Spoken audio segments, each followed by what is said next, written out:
Uhuru, I would like to first thank everybody for waiting patiently and just coming out to this very important press conference. My name is Akila Anai, and I'm a member of the International People's Democratic Uhuru Movement, and I'm the chair for the Justice for the Three Drowned Black Girls campaign. It has been approximately 8 months since the Pinellas County Sheriffs took the lives of 3 African teenage girls, Lanaya Miller, 15, Dominique Battle, 16, and Ashanti Butler, 15. After the Pinellas County Sheriffs pursued them in an unmarked car because they claimed they had no headlights on, even though video clearly indicates that the girls' headlights were on. They pursued them in an illegal high-speed chase that led them down a winding road, a road that one of the sheriff's deputies, Howard Skaggs, knew all too well. And it led to a pond that the girls were corralled into. 17 deputies, 17 trained first responders stood by as the car, merely 15 feet into the water, bobbed for 5 whole minutes before completely sinking.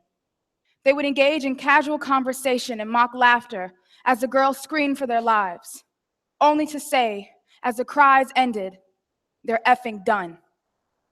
Following this murder, Sheriff Bob Gualtieri waged a slander campaign, using the girls' past records to justify their deaths, plastering their mugshots on every media outlet, even though Gualtieri made a statement that it was inappropriate to put the mugshots of underage children because it criminalized them in a manner, but he said that in the case of white children. He did this to strip the girls of their humanity and their right to live. The sheriff's department attacked the girls as mothers, saying that they were bad moms for letting this happen, putting the death of the girls on their parents and the Black community rather than the deputies that murdered them. Almost 8 months later, the fight continues for justice for these 3 girls. We have consolidated the campaign committee, we have led the work in changing the narrative of this case, and we have established these demands. To fire Sheriff Killer Bob Gualtieri, criminal charges be brought against Deputy Skaggs and all the other deputies involved, reparations to the girls' families, and Black community control of the police. Again, I want to express my appreciation for all the media and the community for coming out to this very important press conference. We will have a few speakers today, and after that, we will entertain questions. I will let you know when that period begins. I would first like to bring up Chairman Omali Yeshitela of the African People's Socialist Party and the leader of the Uhuru Movement. Uhuru.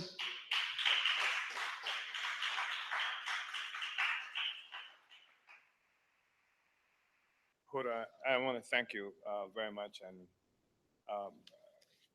to appreciate the presence of the press and hope it makes a difference in how things are told and explained from this moment forward. This community has been historically victimized by our relationship with the police department, the sheriff's organization, things that are called law enforcement. This victimization is not peculiar to Pinellas County, but this is where we are. And we have to make the struggle here.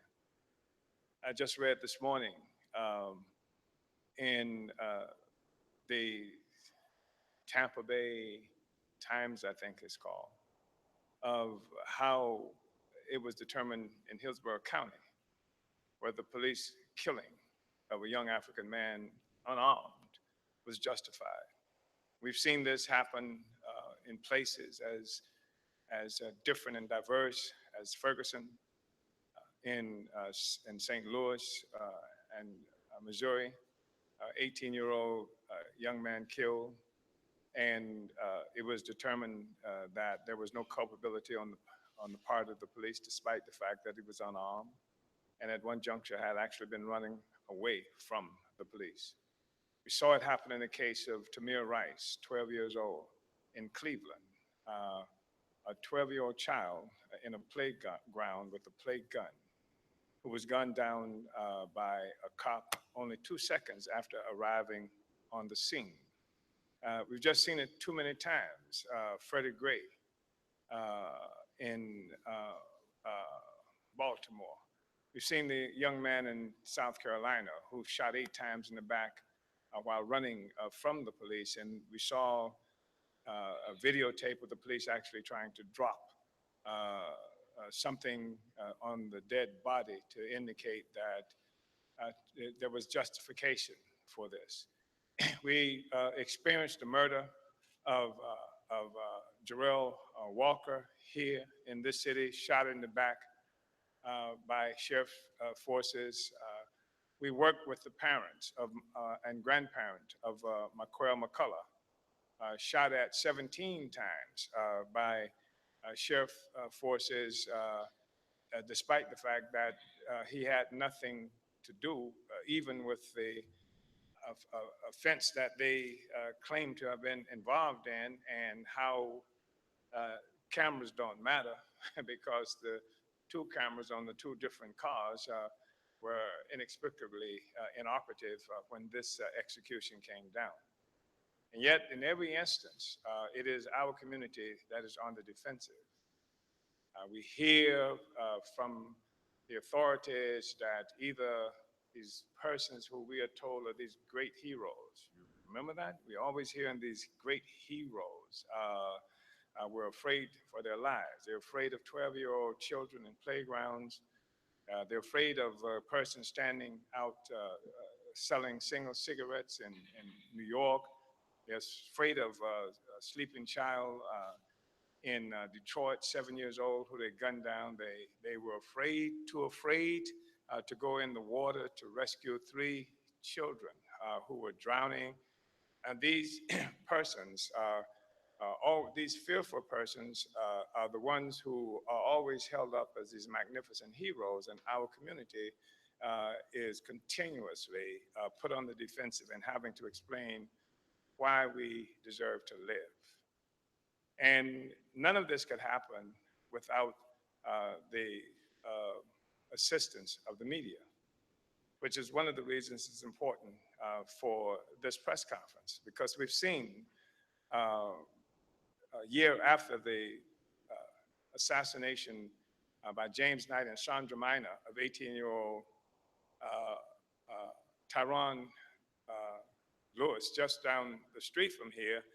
On the anniversary of that murder, the St. Petersburg Times did an article that showed how everything that that James Knight said to justify killing that child was a lie. And there's been no uproar, no media uproar, it was not even written, the article that I'm talking about, with a sense of indignation that the person would be killed, that the police would cover up the lie, that James Knight would lie, and he's still on the police department. And what we've seen in almost every instance is this community rising up. And the community rises up because there's no justice. The African community finds no justice through the system, which is why nearly half the people who are locked in prisons in this country are Black people, which is why 2/3 of the people locked up in prisons in this country are Black people, Mexicans, and so-called indigenous people. This is an objective reality that we are looking at. There's no curiosity generally shown by members of the media why it is that people whose land was stolen from them that are called Indians, that people whose land was stolen that are called Mexicans, and people who were brought here forcibly against their will and put into slavery, why is it that these particular groups of people are the ones who are usually on the receiving end of police murder, police violence? There is no obvious curiosity about why it is we who occupy the prisons collectively to the tune of 2/3. Why we experience the poverty that we do. There is no curiosity. There is no interest on the part of the media to connect any of these things, and all of which would explain why we have these consistent rebellions and what people like to refer to, or the media, as these bad police-community relations. So we know, and we understand this very clearly. We saw a mayor participate in removing the evidence associated with the murder of Hydra Lacy, just a few years ago, where the entire police department came and they created this lie that Hydra Lacy, hiding in an attic, had ambushed these heroes and killed a few of them. Yet, simply looking, reviewing the case of the testimony that was presented at the at the grand jury hearing, it is stated that Lacy had surrendered, that he had held his hands up and said, "Okay, you got me." That he was in the process of being handcuffed. That one of the cops testified they could hear the cuffs on one arm at least being ratcheted while he was down. And then they began to taser him. And it's at this point that whatever happened that resulted in the cops being killed occurred. But to make sure that nobody knew what happened in that building except the African community with our historical relationship to the police, to make sure that nobody else knew, the mayor on the scene ordered the house bulldozed and destroyed. The mayor had then the remains of the house thrown on trucks and carted away. Before any kind of investigation, any forensic evidence, it was the scene of a crime that was destroyed. There's no general outrage about that. So our community has to come to our own conclusions about what the hell is going on, and we understand that we're in this thing by ourselves. And so we're having this press conference here, not because we love being engaged in confrontations with the state or the police, but because it's necessary. Because the police, and with the assistance of the media, continuously cover up the crimes that have been committed against our community. There's a kind of outrage we are learning from the police union and the mayor's office about the fact that we put up a street sign renaming 18th Avenue South to Tyrone Lewis Avenue South. And as we understand, there's a plot afoot with the assistance perhaps even of some Negro ministers in this community to take the sign down. And we understand why that is the case. Because like the mayor, the one mayor who bulldozed the house and took away the evidence, there's a determination that there's no evidence left ever for the ones who have been murdered by the police in this city. And that street sign is a glaring statement that we haven't forgotten that the police killed Tyrone Lewis. And here we are today, after the March 31st murder of 3 children, 15 and 16-year-old girls. There is no explanation that can be offered to justify how they would push them into a pond and then stand while they hear the children screaming for their lives. There's no justification why there were 17 cops on the scene in the first place when it was said that their only offense, according to the police, was driving without their headlights on. There's no rational explanation for that except the intent of the Pinellas County Sheriff's Department to murder those girls, to continue a history of repression. So here we are today, and we have with us a few people who will speak. One of whom, of course, is James McLennis, who himself has been a candidate for sheriff, but who has played a critical role in exposing the Pinellas County Sheriff's Department and has paid the price for it. And by the way, McLennis is a white man. So whatever assumptions there are about black people having some kind of prejudice against the police obviously do not apply to James McLennis. And there is Attorney Aaron O'Neill. And Attorney Aaron O'Neill will be talking to us because it is he who will be pursuing intervention by the Justice Department. And he'll say some things about that, about the history, the Justice Department intervening because of the history of this county and how African people have been treated here. And then Kunde Mwamvita, who is the mother of Dominique Battle, who was murdered on March 31st. And so all of these people will have something to say. And we think one significance of this press conference is this process that we are continuously involved in laying out a trail of ongoing attempts by this community to resolve these contradictions within the established by a legal system, to ask whether or not this system applies to African people, despite the fact that this question has been answered for us over and over and over again. And we do this with the assistance of our attorney, but we also do this recognizing as a political organization that the police and sheriff's department do what they do because they must do it. Not because of fear of their lives, but because of the need to protect a system that is based on exploitation and oppression. They are there for the purpose of protecting the status quo.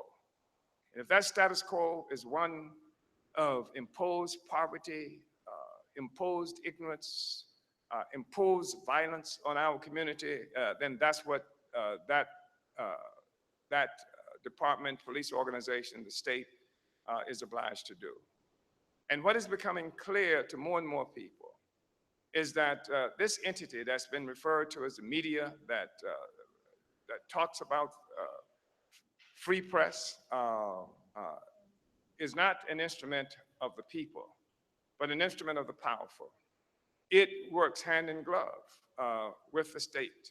It works hand in glove with the police department. It takes press releases from the police department, press releases from the sheriff's department, as if it were actual evidence, if it was actual the truth, when the truth is to be found in the people. And this is an instance of where the people are coming before this media and to expose the truth again, and to announce that we're trying again to utilize the established process for resolving contradictions before the community has to come to the conclusion that we have to resolve this on our own once more. So I want to thank you for coming out, and turn it back over to Akile.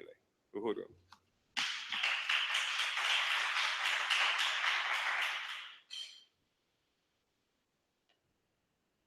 Uhuru. And now I'll be bringing up the Uhuru Movement legal attorney, Aaron O'Neill.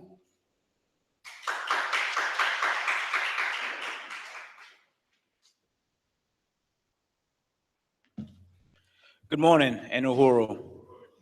My name is Aaron T. O'Neill. I'm the attorney representing Kunde Mwamvita, formerly known as Yeshika Clemens, who's the mother of Dominique Battle, one of the 3 girls murdered by the Pinellas County Sheriff's Office. Now I'm working under the local legal counsel of legendary civil rights attorney John Dew. So we're here today because I want to say, on behalf of the Black community of Pinellas County, the Uhuru Movement, and its various national and local organizations, and victims of police misconduct, I'm here to ask that the Justice Department open a pattern of practice investigation into the Pinellas County Sheriff's Office into whether there's a systemic violations of the Constitution or federal law by the Sheriff's Office. We believe that the Sheriff's Office is routinely engaged in a pattern of practice of discriminatory policing against the Black community in this county. And I will lay out the various examples of discriminatory practices and lies told by the Sheriff's Office, and you will hear voices from the victims, like my client, Kunde, whose child drowned by the County Sheriff's Office. And I'll also give you new information about this case of the 3 drowned girls. So you'll also hear about Laborio Felton and Alta Richard that highlight the murderous practices of the County Sheriff's Office. And this includes the discriminatory use of excessive and deadly use of force, as well as illegal stops, police chases, searches, and arrests that violate the Black community's 4th Amendment rights. We ask that the Department of Justice review the adequacy of the Sheriff's Office review and investigation of these police complaints, misconduct, and use of force. And to this end, we ask that a thorough review of the conduct of the current police training and general orders that have created discriminatory treatment of Black residents in this county. We're also asking for a full investigation of the conduct of the review of the sheriff's role in the desperate treatment of the Black youth in this community. So given the sheriff's office's long history and complaints and concerns from the Black residents, we believe the investigation is warranted. The depth and the breadth of the sheriff's office's desperate treatment of the Black community cannot be viewed in isolation from the Black residents of the Pinellas counties, particularly among the Black youth. So in the city of South St. Petersburg itself, which is in the county, 48% of Black residents live in poverty. In Pinellas County itself, Black residents are arrested for marijuana offenses 6 times the rate of white residents, which make up the majority of all drug-related arrests. In June 2013, there was a study that found over a quarter of all Black men in St. Petersburg were incarcerated or under supervision of the criminal justice system. And this statistic is even worse for Black youth, particularly like Dominique, Lanai, and Ashanti. So in 2014-2015 school year, while Black students make up only 19% of Pinellas County school system, they are subjected to 59% of all arrests and nearly 4 times more likely to be arrested than white students. In the city of St. Petersburg, within Pinellas County, 95% of Black students in the predominantly Black schools are failing on reading and math. Also, in April of 2016, it was the Department of Education that opened a civil rights investigation into whether the county school district systemically discriminated against Black students. And even just recently, in October 2016, the Southern Poverty Law Center filed a federal investigation complaint against the county school system, arguing that Black students were disproportionately arrested and restrained. The suit asked that the U.S. Department of Education, Office of Civil Rights, and U.S. Department of Justice investigate and compel county schools to revise its arrest policies and practices. So currently, the county school system is under federal investigation for its treatment of Black youth. But what's been missing from this equation is the county sheriff's office has been overlooked for the body being responsible for arresting our youth outside of the schools. So the case of the 3 drowned girls is a perfect example of what the Pinellas County Sheriff's Office has been doing Black youth for years now. So the sheriff, Bob Galtieri, in the office criminalization of Black children, illegal stops, illegal police chases, and violation of general orders, their own orders. And we'll be exposing the lies of the sheriff's office in the case of the 3 drowned Black girls and tell the real stories, that we believe that these girls were murdered flat out, that the Bob Gutierrez criminalized and slandered these girls because he knew that the deputies were guilty of murder of these children, that the criminal records should not have been shown or released because they were juveniles and had no bearing on the fact on why they were chased in the first place. And the sheriff and the media itself, as the chairman talked about, has played part and parcel in creating this narrative that the children stole the car and they were criminals. So they've never been charged with a crime at all because they were killed. They're dead. And particularly the person who said they stole the car, Damian Marriott, said that he was told by a friend of his that he should take the girls to Child's Park, but he had to stop at a Walmart to pick up a TV. But the Walmart he went to, they don't sell TVs. It's a grocery store. And when the police later asked him, who this friend was, he couldn't identify who this friend was. So there's never been any questions asked of him by the sheriff's department on why he was with these 3 underage girls at all. So the sheriff's department claims that the 3 girls were stopped because their headlights went on. But the video clearly shows that they released that the headlights were in fact on, but they were chased because they were driving while Black, which is a standard practice in this county. And that's dealt with particularly with police chases itself. It was in 2014 that the county actually updated its policy not to pursue vehicles in police chases. And it was Sheriff Galtieri itself who said, we have to make sure what we do is the right thing and justified under the right circumstances. When we engage in pursuits, it should be about life and death situations. And I don't think we're pursuing the right crimes. A burglary isn't worth somebody's life. So clearly, he said the burglary isn't worth somebody's life. But clearly, these girls just had their headlights on or didn't have them on, according to the sheriff's office. and this was a life and death situation to them. So the police unit were traveling over 90 miles per hour to pursue these girls because they had their headlights off. But they claimed that the girls weren't chased. Skaggs, the leader of the DUI unit, and the Wolf Pack was the leader behind the girls as they entered this dead-end cemetery. And Skaggs admitted that he knew this cemetery well, knowing that the road was unlit and an invisible pond was laid in that road. And he could have stopped at the end of there because he knew it was a dead end, but he didn't. He pursued the chase of the girls at over 35 miles per hour through this winding road. And we find it interesting that Sergeant Skaggs was involved in another incident that drowned Laboriel Felton that we'll be having people talk about pretty soon. We also appeared on the television show Police Chases, where he used the dangerous technique of the T-bone to immobilize a vehicle. So Sergeant Skaggs himself has this dubious history, and we believe he's responsible for the murder of at least 4 African teens.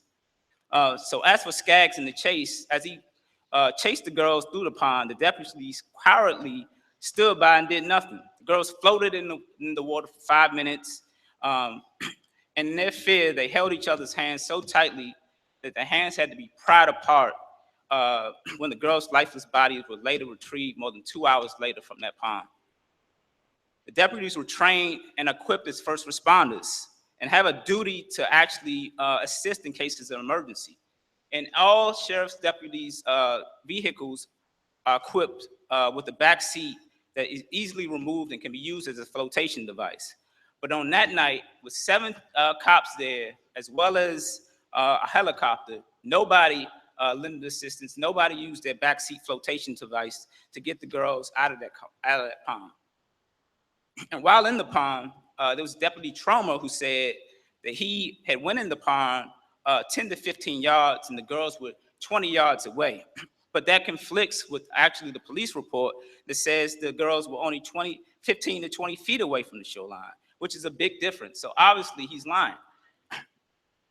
Also, the video of the car plunging the pond shows there was no sense of urgency to rescue the girls. That you can hear in the video that went viral around the country, you can hear them say, I thought I heard screaming. Then another response, they're done. Yeah, they're DOA, they're effing done. So this shows the callousness of the sheriff's department and how they did nothing when, like I said, it was 17 officers there who did nothing and lift a finger. And they even used a canine dog to sniff to make sure the girls weren't escaping from the scene. So they clearly were trying to kill these girls. So after their deaths, Sheriff Bob Gaultieri used the criminal history of the young girls to obscure his office of culpability in their deaths. And it's explained the Pinellas County has a history of criminalizing Black youth. It's no surprise that these girls were victims of the same system that has caused the Department of Education to do an investigation on their treatment in the public schools. So we believe this is not just an attack on the 3 brown girls, this is an attack on the African community, the Black community as a whole. And we know that if it's 3 white girls, that this wouldn't happen at all. In the case of the 3 girls, it's only just one of the cases that the sheriff's office has been involved in where they failed to investigate these dubious killings of Black people. So we have in 2002, December 2002, Laboriel Felton. You have the same Deputy Sergeant Skaggs and also Vickers of the K-9 unit, who was also there with the 3 girls who drowned in the pond. And Skaggs is responsible for the death of 18-year-old Laboriel Felton, who ironically also drowned in the pond. Felton was chased by Skaggs to avoid a police DUI checkpoint by driving on a service road, something that's actually not illegal to any motorist. So Skaggs in his unmarked car with no flashing lights pursued Felton, who crashed his car, got out and started to run.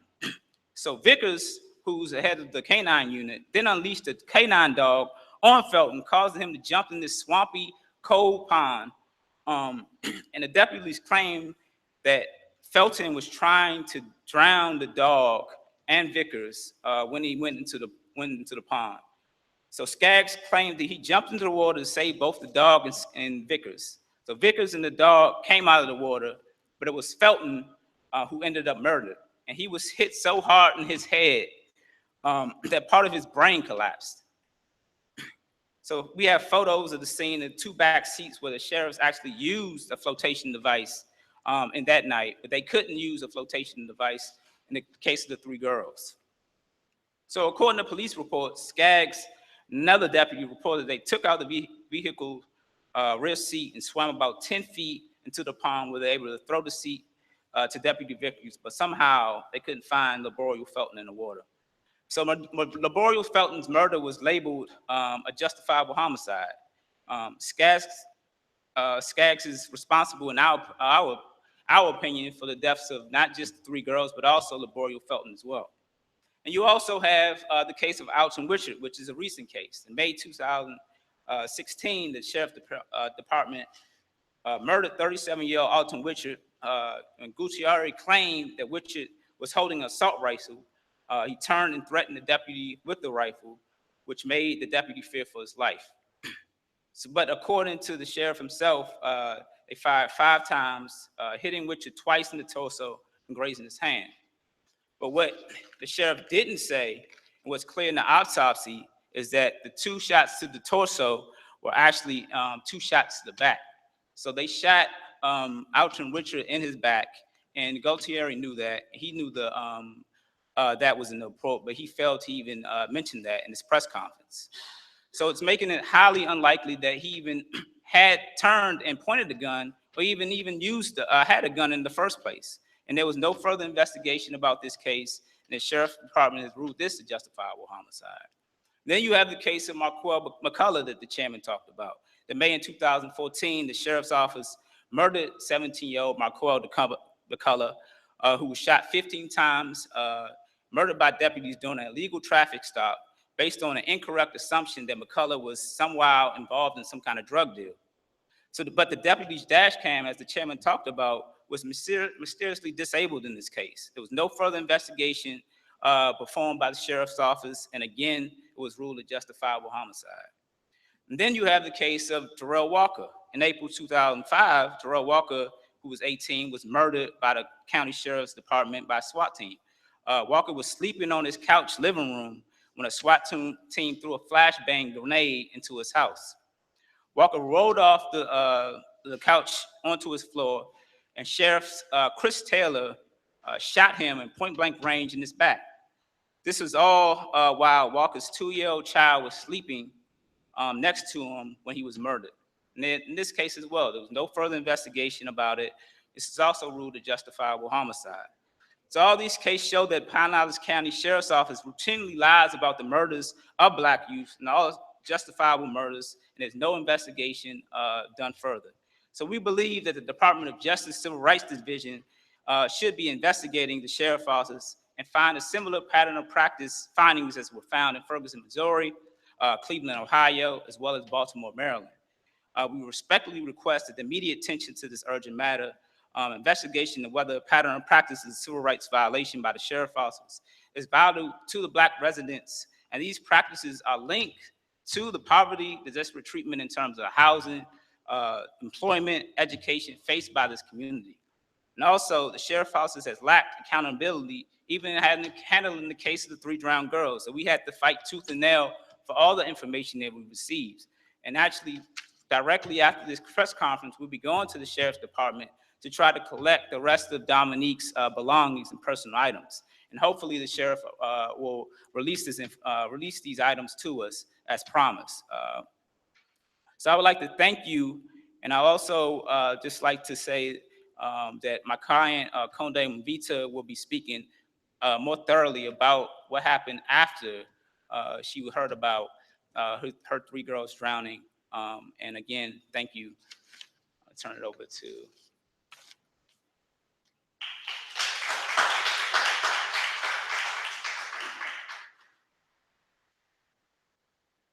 Uhuru. And now I'm going to call up the mother of Dominique Battle, Kunde Mwamvita.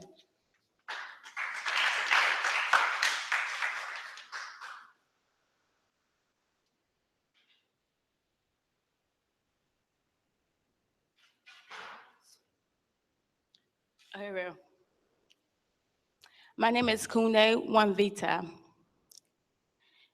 And on March 31st, 2016, the Pinellas County Sheriff's Department and St. Petersburg Police Department pursued Dominique Battle, Lenaya Butler, and Ashante Miller, in a police chase. And they killed these girls because they was driving while polite. But they didn't know that these girls had a voice after their death. They didn't know how hard I was willing to fight for the justice. These girls were young and they had everything, and that caused hatred.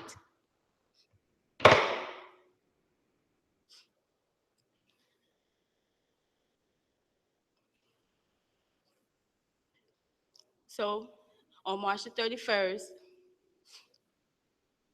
I was approached at my job by at least 12 police officers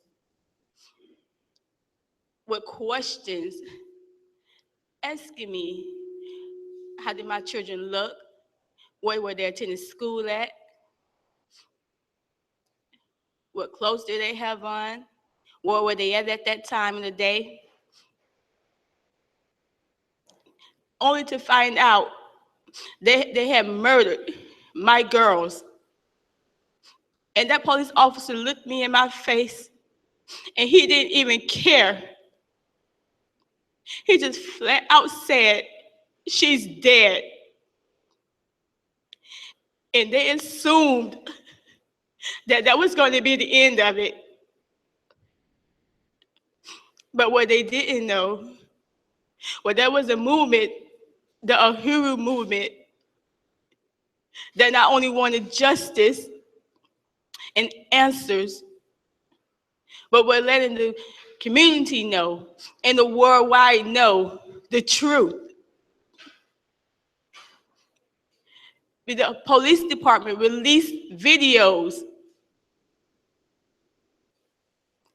that I have not been able to watch till this day.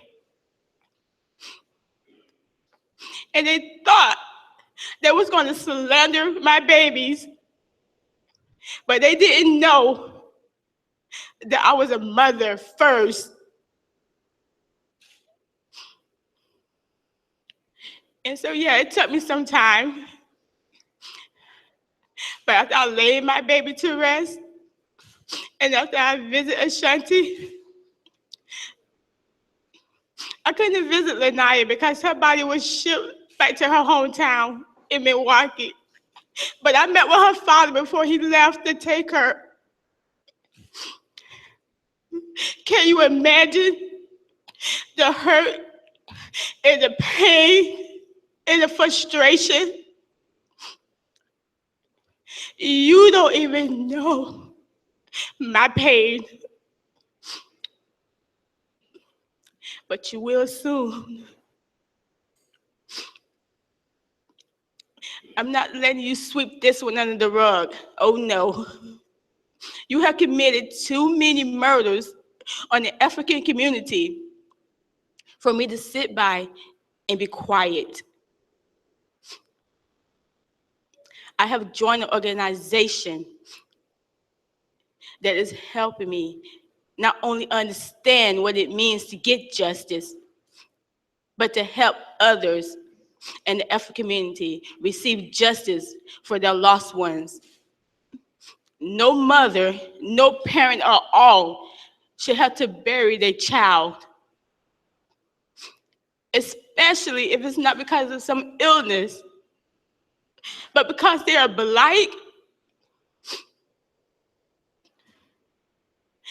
I'm the mother that rides past her daughter's graveyard every day. Bob Gilituri doesn't come out there. Howard Skies doesn't come out there. But they could sit behind cameras and in the office and behind the desk and tell me that I'm a bad parent. I wasn't such a bad parent though, huh? When I was working in nursing homes, wiping behind, I wasn't such a bad parent, huh? when I was working on white people's job, busting my behind to make little of nothing, to take care of 5 children. I wasn't such a bad parent until you murdered those girls, huh? That's when you could deem me a bad parent? But what about all the years before that, Bob Givatero and Howard Scott? I wasn't a bad parent then, huh? Well, if you think that I'm going to sit by and watch you take one more life, you are sadly mistaken.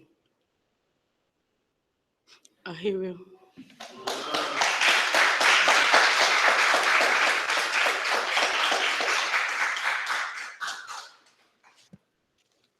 Uhuru. And now I would like to bring up the recent candidate for the 2016 race for the sheriff, James McLinus. Uhuru.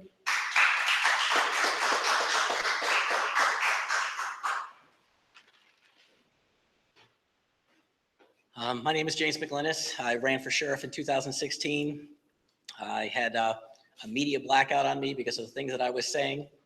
I still garnered over 100,000 votes in Pinellas County, which is, thank you. According to several sources, that's the highest number of votes ever obtained by an NPA, non-party affiliate candidate in the entire state of the history of Florida. I don't think. I don't think that that number of votes was necessarily indicative of what a great candidate I am, as much as it's indicative of how many people are starting to learn of what's really going on here in Pinellas County with the Pinellas County Sheriff's Office and the government that condones the misconduct and the abuses of Pinellas County Sheriff Robert Galtieri. People are starting to get fed up here in Pinellas County with what's going on, and I'm one of them. One of the things that I did after I started looking into the election was I saw the press conference in relation to the 3 drowned girls. As a sheriff's candidate, one of the first things I do if an officer is involved in any type of misconduct is I do a real simple thing. I Google that officer's name. In this case, I Googled Deputy Howard Skaggs. And when I did, what I came up with was pretty interesting. I came up with the fact that he was involved in the investigation of a murder of Laboriel Felton, where he personally went into a pond, he and Howard Skaggs and James Vickers went into a pond with a live Laboriel Felton and left the pond with a dead Laboriel Felton. I wondered why in Sheriff Galtieri's press conference, when they had the 3 posters of these 3 girls to his left, with a listing of each and every one of their minor offenses. One of the girls was in the back seat of a car that was stolen, and she was taken into custody but released, and no charges were filed because all she was a passenger in a car she didn't know was stolen. But that apprehension for the possible stolen car was listed out there.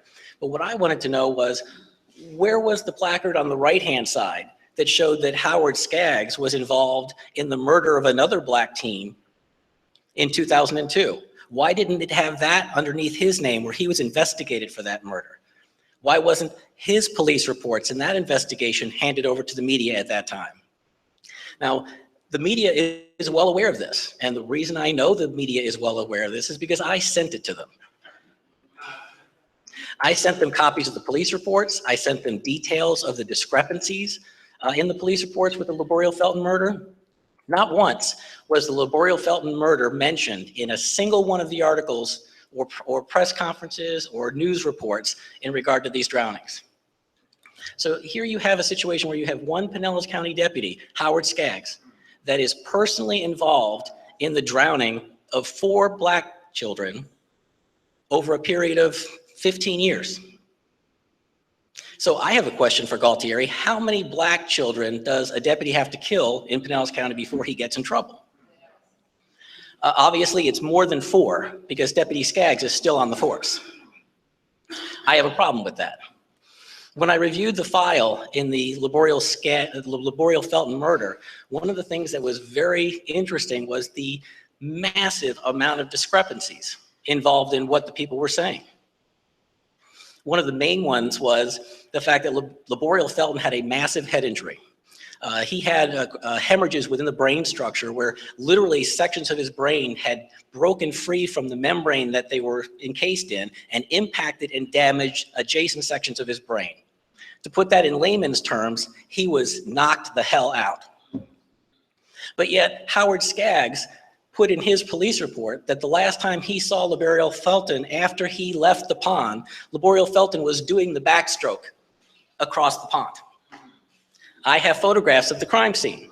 That pond is choked with mangrove vines, weeds, and vegetation. In fact, some of those mangrove vines, weeds, and vegetations were shoved down Laboriel Felton's throat. Now, how is it that a person that was knocked unconscious in a fight with Deputy Skaggs and Deputy Vickers somehow was doing the backstroke? I think actually that was meant to be an insult and gloating amongst police officers for the killing of that man. It comes from the old joke, hey waiter, what's this fly doing in my soup? The backstroke. After it was obvious from the crime scene photos that Laboriel Felton wasn't swimming anywhere because of the clogged vegetation in that swamp, they reevaluated their story and they came out with a second version of it. The second version of it said that Laboriel Felton was mired in and stuck in the mud and was yelling something incoherently at them as they exited the pond. But the problem with that again is the fact that if you look at the crime scene photos, which I have and I will make available to the press, his pants don't have mud on them. His shoes don't have mud. His shoes don't have mud in them. And the bottom line is it was a cover-up of the murder. Part of that cover-up occurred with Bernie McCabe. Bernie McCabe redefined what was meant by homicide. Homicide means the killing at the hands of another. Bernie McCabe, in this particular case, redefined it as they got into an altercation with the officer and then he left the scene and died by himself, when apparently that could not have happened if he was passed out. You have Sheriff Galtieri covering up for the problems within this case with these girls. Just one instance of that, Galtieri told everybody in the media that this was not a case of driving while black. He said that his deputies did not know who was in the car. He said his deputies did not know how many people were in that car. But yet, at 5 o'clock in the morning, his deputies are making contacts to crisis intervention teams, one of the ones that went to her work in such a callous manner, informed her that her daughter was dead. They gathered 3 teams, 3, at 5 o'clock in the morning when the vehicle wasn't pulled from the bottom of the pond till 6:30. So you have to ask yourself, how did they know that they needed 3 crisis intervention teams? The report for the deputy, that one of the deputies that was called at 5 o'clock in the morning said that they had called him and informed him that there were 3 decedents in the bottom of a pond. But yet Galtieri says his deputies didn't know who they were. If the media was interested, they need to ask the hard questions. They need to ask the real questions. How did the media go from never asking the hard questions to just printing and regurgitating whatever the Pinellas County Sheriff's Department says? Because that is what's allowing the Sheriff's Department to get away with murder. Thank you.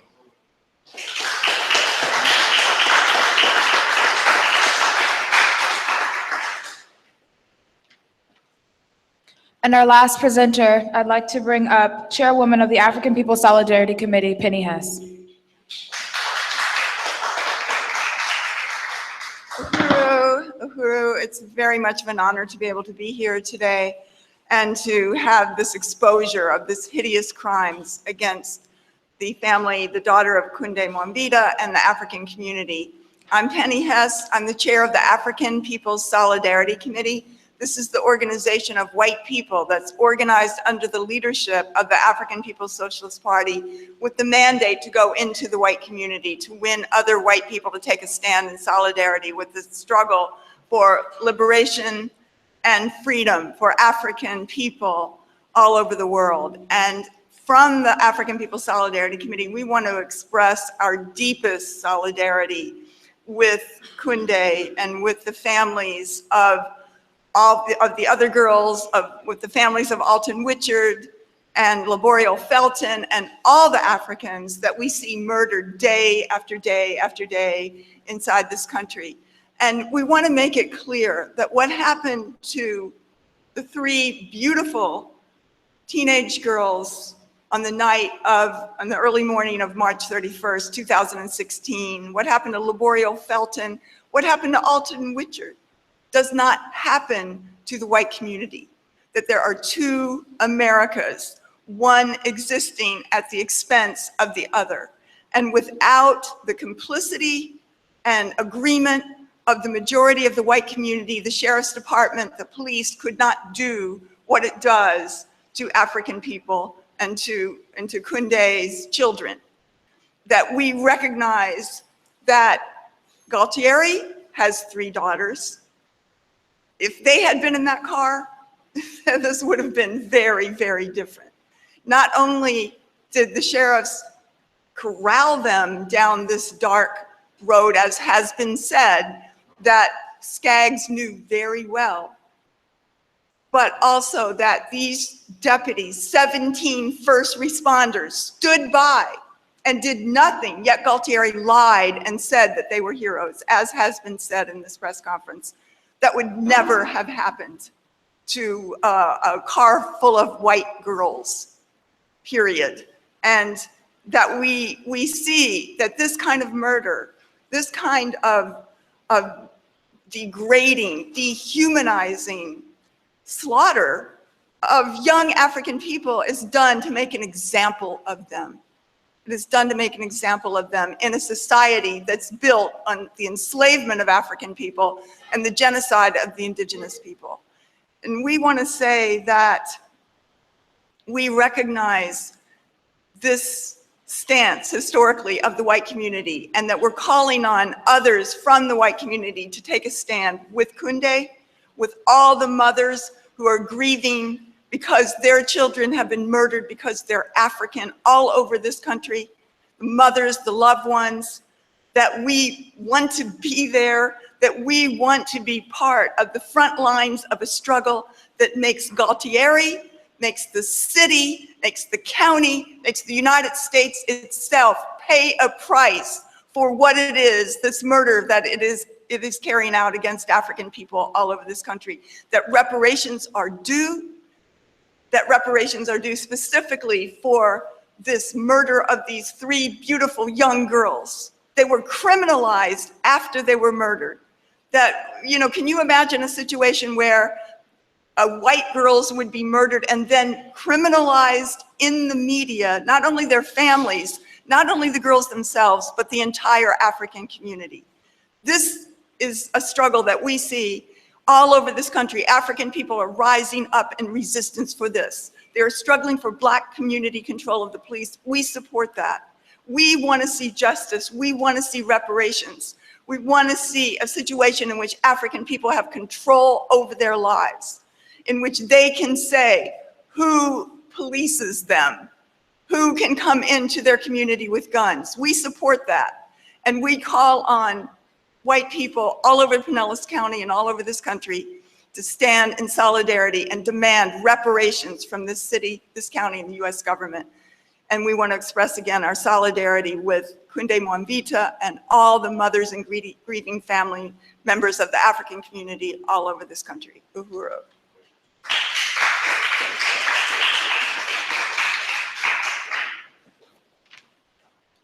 Uhuru, we will now begin to entertain questions from the media. Has there been any sort of a lawsuit actually filed? Maybe this question is for July.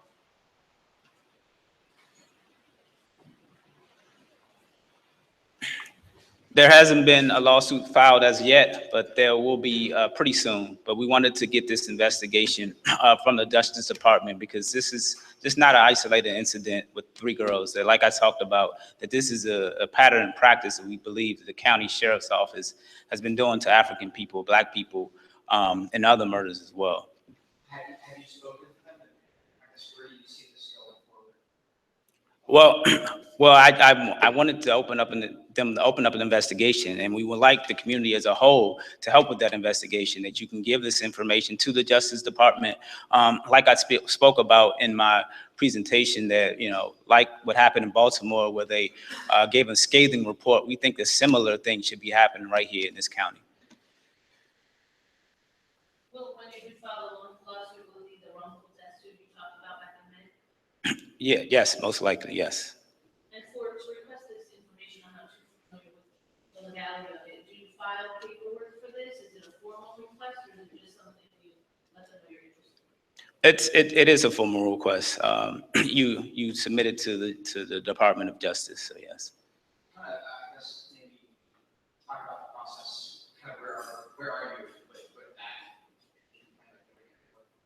Are you close or?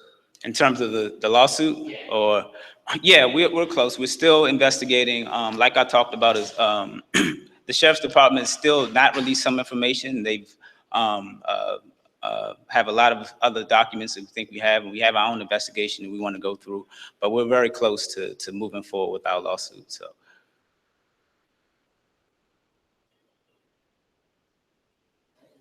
Thank you. Any other questions from the media? We do have many different speakers. McLinus, Chairman, Penny Hess, Kunde. No? All righty. I would again like to express my appreciation for the media and the community for coming out to this very important press conference. And I wanted to let everybody know what the community, you can do to push this campaign forward. You can join the Justice for the 3 Drowned Black Girls Committee. You can build a committee in your city or on your campus. You can bring Kunde or other members of the committee, such as myself, to speak to your group or your campus. You can join the International People's Democratic Uhuru Movement. You can donate to the campaign and assist with legal fees at the justicefordominique.com. That's justice number 4, dominique.com. You can also participate in fundraising for the campaign. You can call the Pinellas County Sheriff's Department, the governor, and the mayor to demand the resignation of Bob Gualtieri and demand the criminal charges be brought against Deputy Howard Skaggs for the deaths of Dominique Battle, Lanaya Miller, and Ashanti Butler. Again, I want to appreciate the media, appreciate the community. Uhuru.